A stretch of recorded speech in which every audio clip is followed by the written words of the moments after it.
הסביבון, או בשמו ביידיש דריידל, שהיה משחק ילדים מוכר באירופה, אומץ על ידי היהודים במאות הקודמות, וכדי לקשר אותו לחג החנוכה, נתנו לאותיות פירוש של נס גדול היה פה.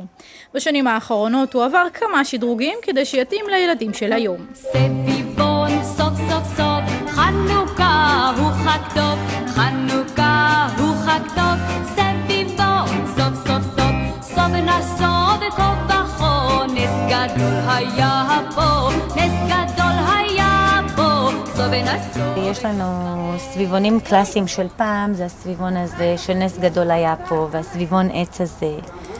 כמובן שהם באים בכל מיני גדלים, בכל מיני דברים. זה פחות היום מעניין את הילדים, כי מה שמעניין את הילדים זה המנגנים והמאירים והלייזרים והרובוטים. יש את הסגנון הזה, שזה די סגנון שיותר מזכיר את יחסית פעם, יחסית של העניין הזה שהוא גם שר, הוא גם עושה אורות. כל הקונספט הזה של עושה אורות ושר, את כל השילוב הזה, ילדים מאוד אוהבים את זה. הקשר בין זה לבין סביבון הוא מקרי בהחלט. ממש, ממש.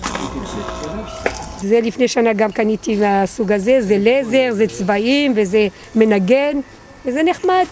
הם אוהבים את זה. מה הקלאסיים של פעם, את הקטן? הכי טובים מעץ, עם החוט ששיחקנו איתם, זה היה הכי טוב. אין ספק שאווירת החג והסביבונים גורמים לא רק לקטנים לרצות לשחק, גם המבוגרים יותר חוזרים לילדות. זה היה מעופרת יצוקה כבד וזה, אבל הלכתית, שיהיו כתובות פה האותיות.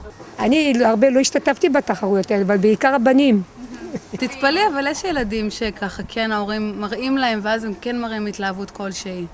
כי ההורים מאוד מתלהבים מהעניין הזה של הסביבונים הקטנים האלה, הקלאסיים. אז ילדים כנראה זורמים איתם ויחד איתם מאוד אוהבים את זה. הסביבון הקטן והקלאסי עולה כ3 שקלים, הסביבונים המנגנים עם האורות עולים בסביבות ה-20 שקלים.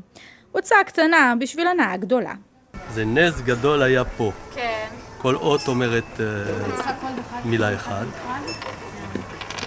אז זה פה, כי לא שילמתי. רגע, ואם זה נופל על ה' זה אומר שזה היה פה? אם זה נופל על ה' זה אומר שהיה פה ושילמת? אם זה היה נופל בנון, זה היה נס, לא הייתי משלם שום דבר. ואם זה בה'? היה.